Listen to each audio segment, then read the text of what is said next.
একটা সময় লোকে হাড় জিরজিরে বলে খ্যাপাতো যে ছেলেটাকে, সেই ছেলেটাই কিন্তু মুকেশ এবং নীতা আম্বানির ছোট ছেলে অনন্ত আম্বানিকে 18 মাসে 108 কেজি ওজন কমাতে সাহায্য করেছিল। হ্যাঁ, একটা সময় সিকিউরিটি গার্ডের কাজ করতেন মুম্বাইয়ের দাদারের বাসিন্দা বিনোদ চান্না।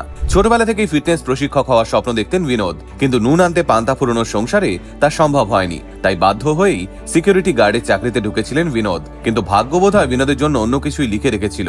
বিনোদ চাকরির পাশাপাশি নিজের শরীর চর্চাও করতেন, আর এভাবেই একদিন মুম্বাইয়ের বান্দ্রার একটি জিমে একজন ফিটনেস প্রশিক্ষকের একটি চাকরি খুঁজে পান। এরপর সেখানেই 12 বছর ধরে চাকরি করে নিজেকে প্রমাণ করেন বিনোদ। আর তারপর সৌভাগ্যক্রমে আলাপ হয় অভিনেতা রিতেশ দেশমুখের এক আত্মীয়ের সঙ্গে। সেই সূত্র ধরেই বিনোদ রিতেশ দেশমুখের একজন ফিটনেস ট্রেনার হয়ে ওঠেন।